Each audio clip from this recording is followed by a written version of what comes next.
दोस्तों नमस्कार। इस तस्वीर को कौन भूल सकता है। 20 मई 2014 की यह तस्वीर, यानी भारत के संसदीय लोकतांत्रिक इतिहास के पन्नों को पलटिएगा तो भी ऐसी तस्वीर एकमात्र मिलेगी जब कोई शख्स इस देश में प्रधानमंत्री पद की शपथ लेने से पहले संसद की ड्योढ़ियों को अपने माथे से लगा ले और इस बात का एहसास न सिर्फ देश में बल्कि समूची दुनिया में दे कि दुनिया के सबसे बड़े लोकतांत्रिक देश के भीतर में संसद लोकतंत्र का मंदिर है और उनकी सीढ़ियों पर चढ़ने से पहले वहां नमन करने की जरूरत है। लेकिन उसी शख्स के शासनकाल के वक्त इस देश में लोकतंत्र की धज्जियां उड़े, संसद उन मर्यादाओं को भूल जाए जो कि संविधान से गुथी होती है और इस बात का एहसास इस देश में लोगों को होने लगे, प्रतिपक्ष के नेताओं के जरिए होने लगे, या फिर जो मुद्दे इस देश में रेंग रहे हैं और इस देश के सामने जो भी एक स्थिति बन रही है वो सारी चीजों पर अगर लगाम लगा दी जाए और आवाज सिर्फ संसद के भीतर से एक ही सुनाई दे, जिसके पास बहुमत होगा उसी का चेहरा और उसी की आवाज बाहर जाएगी। यानी संसद के भीतर का शोर हो या संसद के समानांतर विपक्षी नेताओं की बैठक हो, कोई मायने नहीं रखेगी। इस देश में पहली बार शायद आजादी के बाद इस देश में सुप्रीम कोर्ट की जासूसी करने की हिम्मत शायद किसी की नहीं हुई। चुनाव आयोग से जुड़े अधिकारियों की जासूसी कभी किसी ने नहीं की। सीबीआई का पद छोड़ा और अगले दिन से जासूसी होने लगी। ईडी का पद छोड़ा और अगले दिन से जासूसी होने लगी। रॉ का पद छोड़ा, अगले दिन से जासूसी होने लगी। यानी इस देश के तमाम संवैधानिक संस्थान जो शायद संविधान के मातहत इस देश की संसद से एक चेक एंड बैलेंस बनाते हैं, इस देश की सत्ता को लेकर एक चेक एंड बैलेंस बनाते हैं, वो सारे मुद्दे जो भी उठे उसे दरकिनार कर दिया गया और कोई आवाज या कोई जांच या कोई निगरानी कोई भी संवैधानिक संस्था कर ना सके। इसके लिए जासूसी इस देश में हुई और उसकी आवाज संसद के भीतर नहीं उठेगी।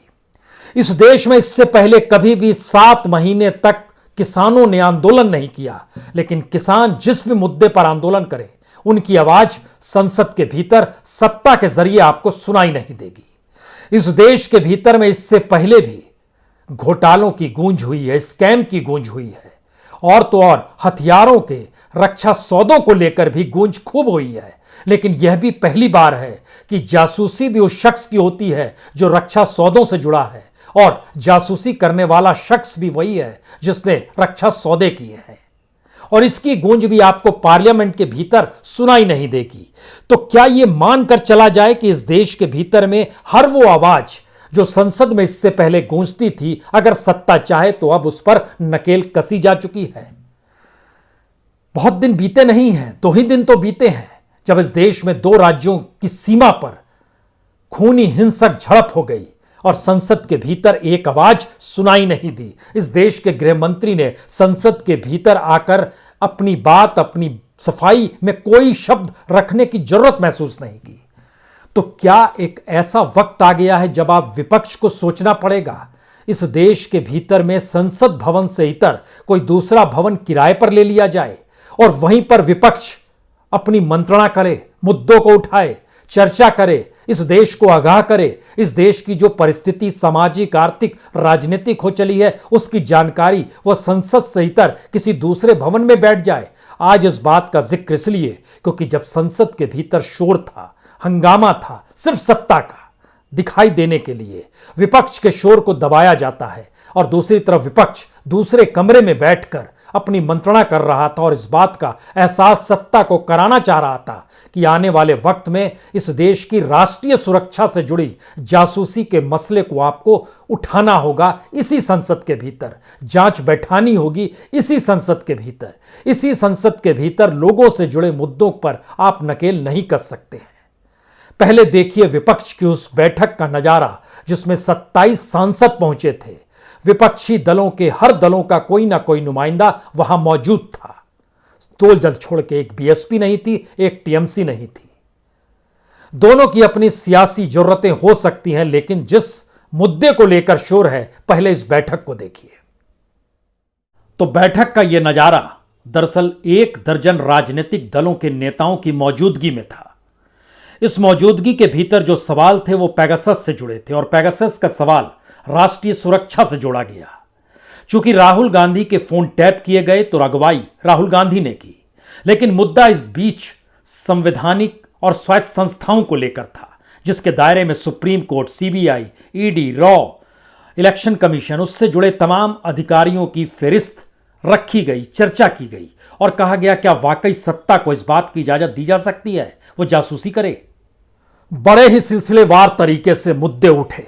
इन मुद्दों का जिक्र इस देश की राष्ट्रीय सुरक्षा से और सत्ता से राष्ट्रीय सुरक्षा के खतरे को लेकर सचेत करने की कोशिश की गई। यानी भारतीय संसदीय इतिहास में शायद यह पहला मौका होगा जब सत्ता को ही देश की सुरक्षा से खतरा माना जा रहा है।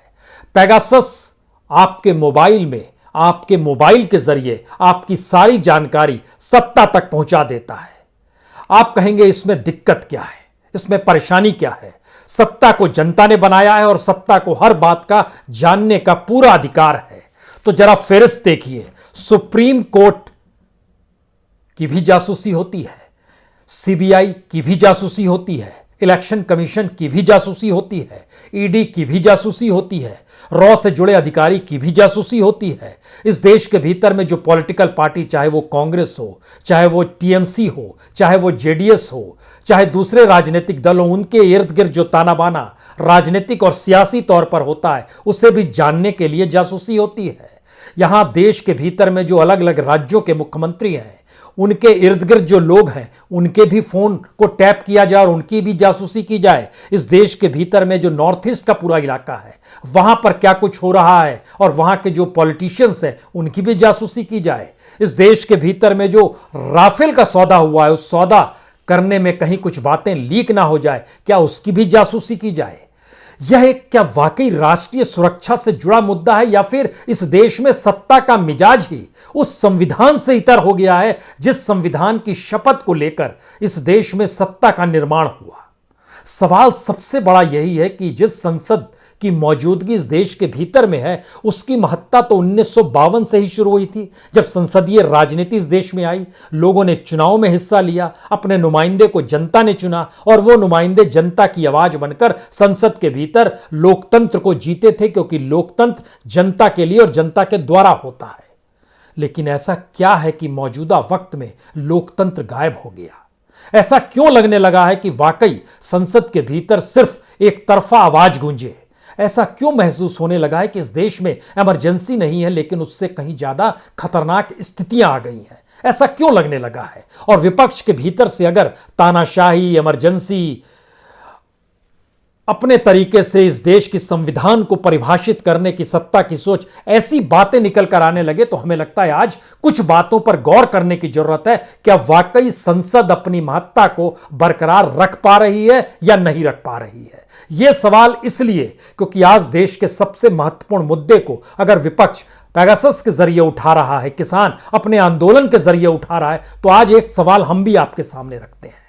यह सवाल इस देश की अर्थव्यवस्था को खोखला बनाने को लेकर है, इस देश के भीतर में बैंकों की लूट को लेकर है, इस देश के भीतर में किस तरीके से जो विकास का काम इस देश के डेवलपमेंट को लेकर इस देश का बैंक कर सकता है, वो बैंक कॉरपोरेट और इंडस्ट्रिस्टों को सिर्फ कर्ज बांटता है और उस कर्ज की माफी इस देश की सरकार करा देती है। आप कहेंगे ऐसा नहीं होता है, लेकिन हमको लगता है कुछ तथ्यों को आज जानना चाहिए। पार्लियामेंट के भीतर में 14 मार्च 2018 को सरकार की तरफ से कहा गया कि इस देश में 31 फरार बिजनेस पर्सन हैं, जिन्होंने इस देश के राजस्व को चूना लगाया, इस देश के बैंकों को लूटा, इस देश के बैंकों से कर्ज लेकर फरार हो गए और इसकी जानकारी इंटरपोल को भी दे दी गई है। तारीख 14 मार्च 2018। उसमें नाम माल्या का भी था, मेहुल चौकसी का भी था, नीरव मोदी का भी था और उसमें नाम अपने तौर पर देखिएगा तो जतिन मेहता, पुष्पेश वैद्य, आशीष जौवनपुत्र, प्रीति आशीष जौवनपुत्र, सन्नी कालरा, संजय कालरा, सुधीर कुमार कालरा, आरती कालरा, वर्षा कालरा, पूरा परिवार, उमेश पारिक, कमलेश पारिक, नितेश पारिक परिवार, एकलव्य गर्व, राजीव गोयल, अलका गोयल, हितेश नरेंद्र भाई पटेल, मयूरी बेन पटेल, नितिन जयंती लाल संदेशा, चेतन कुमार संदेशरा, ये सारे नाम हम इसलिए पढ़ रहे हैं कि ये फरार हैं और जिक्र हो रहा है 2018 में, तो इसके बाद आपके जहन में यह होना चाहिए कि पार्लियामेंट के भीतर जब आप कह रहे हैं कि 31 ऐसे लोग फरार हैं जिन्होंने इस देश को चूना लगाया है, तो इसके बाद तो कम से कम कोई फरारी नहीं होनी चाहिए। आप कल्पना कर रहे हैं, हर साल सरकार जानकारी देती है कि आर्थिक तौर पर इस देश को चूना लगाकर भागने वालों की संख्या और बढ़ गई। यानी रोकने के लिए इस देश में क्या कोई एजेंसी काम नहीं करती है?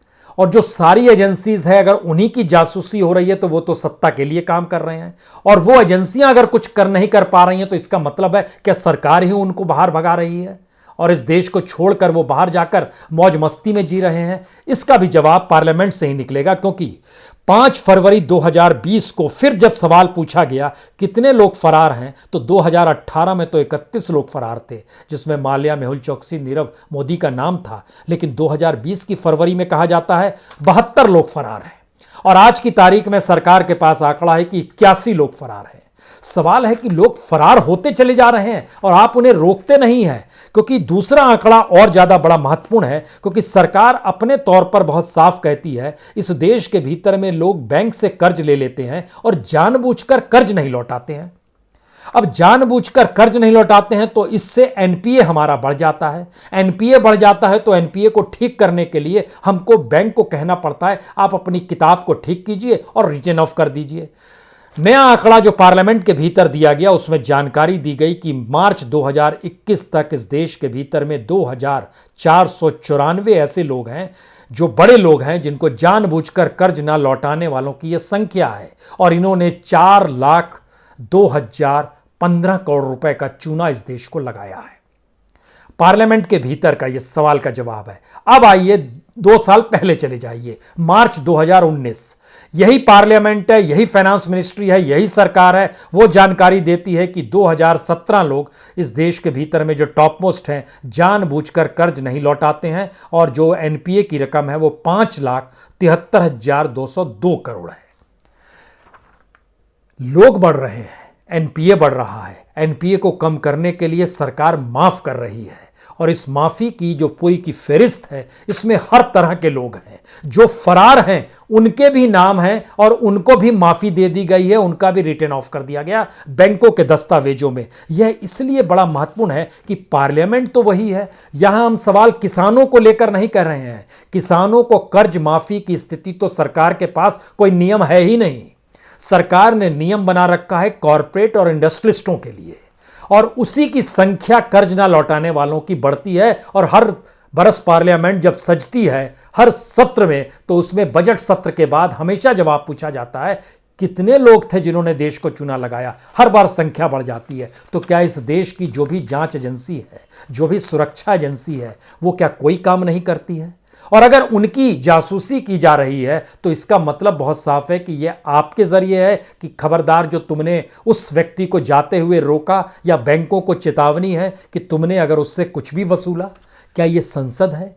इस संसद के भीतर 3 सवाल सबसे महत्वपूर्ण है। इस देश के किसानों से जुड़े मुद्दे, इस देश के बैंक से जुड़े मुद्दे, और इस देश के भीतर में जो सुरक्षा से जुड़े मुद्दे होते हैं। इन 3 मुद्दों को लेकर सबसे बड़ी बात यह है कि किसानों के मुद्दे पर जो 64 बार डिस्कशन हुआ उसमें कोरम तक पूरा नहीं था। सत्ता पक्ष के लोगों की मौजूदगी भी उतनी नहीं थी जितने सांसद और जितने सिर चुनकर संसद में बैठाए गए हैं।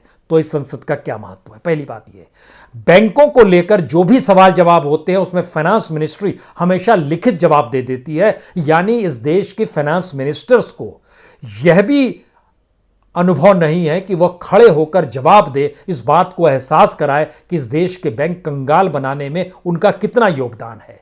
इस देश के बैंकों को कर्ज लेकर खत्म करने वाले कौन कौन से कॉरपोरेट हैं उनका नाम नहीं लेती है नाम।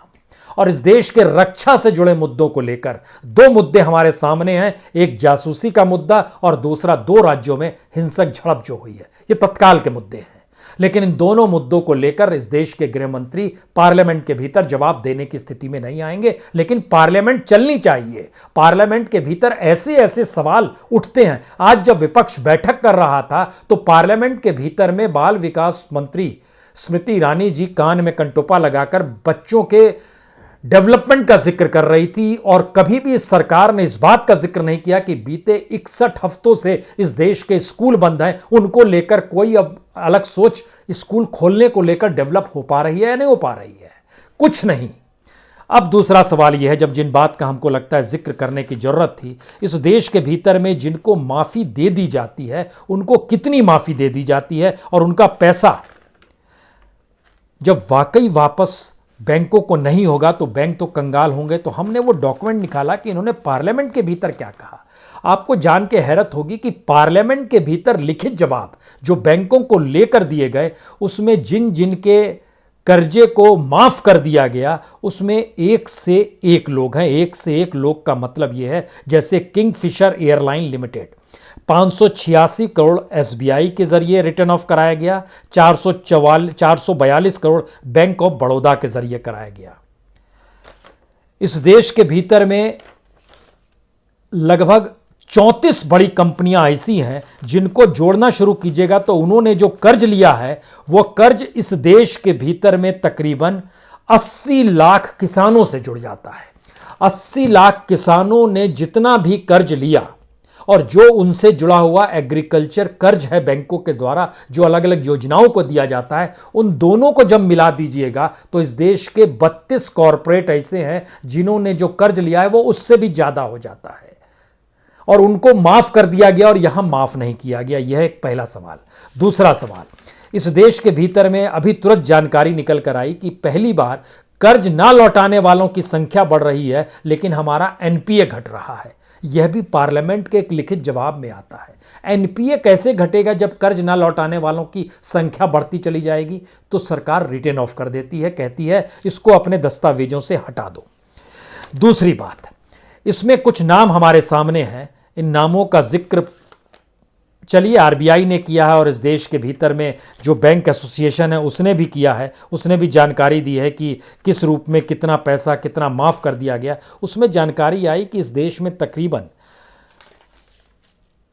लोगों की संख्या जो कॉरपोरेट्स की है और इंडस्ट्रियलिस्टों की है, उनकी संख्या में जो टॉप मोस्ट नाम आते हैं उसमें लगता है हमको कुछ का पढ़ना चाहिए जिनकी माफ़ी हो गई है, जिनकी रकम माफ़ कर दी गई। उसमें एबीजी शिपयार्ड 1875 करोड़ रुपया, आरईआई एग्रो लिमिटेड, यूको बैंक ने 895 करोड़ रुपए माफ किए, एसबीआई ने 678 करोड़ रुपए माफ किए। फिर पता चला कि बैंक ऑफ बड़ौदा से भी इन्होंने 318 करोड़ रुपया कर्ज उठाया हुआ है तो इसको भी माफ कर दिया गया।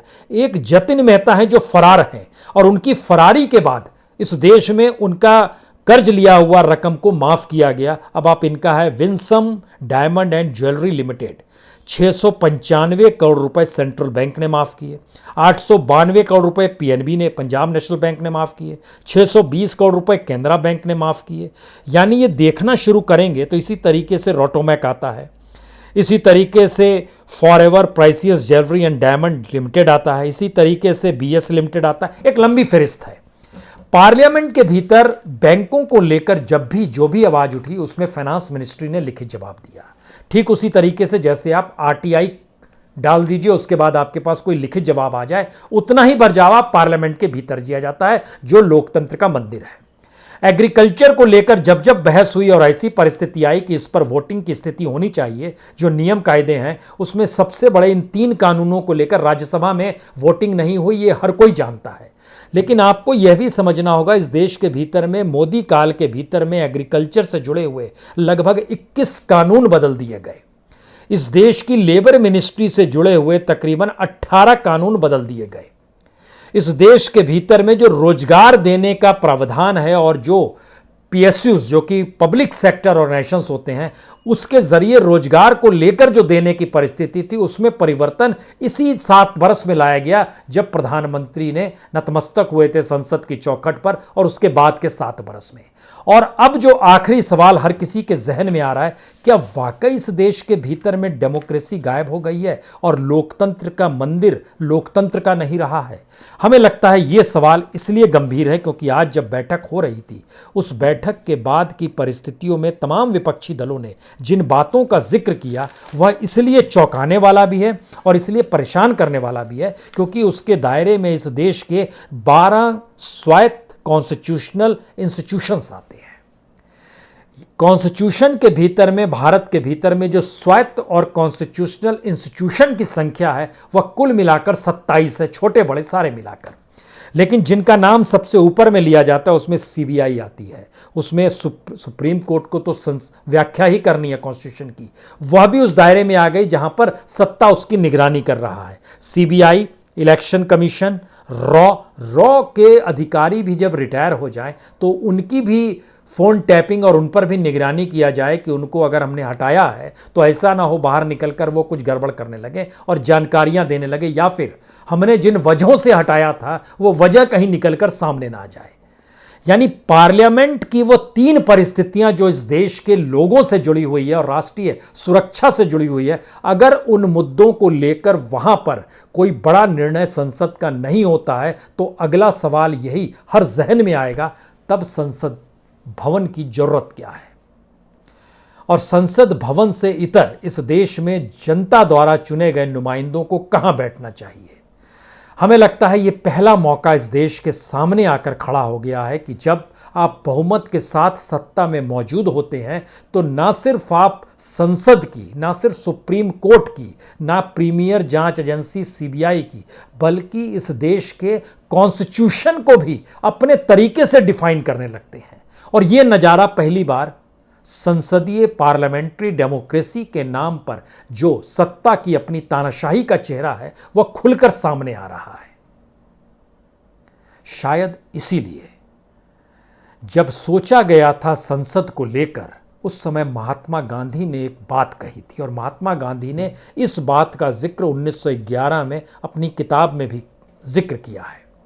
उन्होंने बहुत साफ कहा था कि संसद के भीतर सत्ता की मनमानी और सत्ता जिस रूप में सामने आएगी वह हो सकता है आपको किसी वैश्या की तरह लगे। उन्होंने ब्रिटिश पार्लियामेंट्री का जिक्र करते हुए इंडियन पार्लियामेंट्री सिस्टम को लेकर सचेत किया था। स्थितियां उससे अगर ज़्यादा नाजुक हो चली है तो क्या घबराने की बात है, या फिर इस देश की पार्लियामेंट्री डेमोक्रेसी के बदलते हुए चेहरे को एक्सेप्ट करने की परिस्थितियां हैं। क्योंकि विपक्ष संसद चलने नहीं देगा, सत्ता संसद के भीतर से दूसरी कोई आवाज आने नहीं देगी, इस देश का मीडिया सत्ता से इतर कुछ दिखाएगा नहीं, इस देश के भीतर में तमाम कॉन्स्टिट्यूशन इंस्टीट्यूशंस सत्ता की निगरानी करने की हिमाकत करेंगे नहीं, इस देश के भीतर में जनता के द्वारा और जनता के लिए लोकतंत्र की परिभाषा बदल गई है, मान लीजिए। बहुत बहुत शुक्रिया।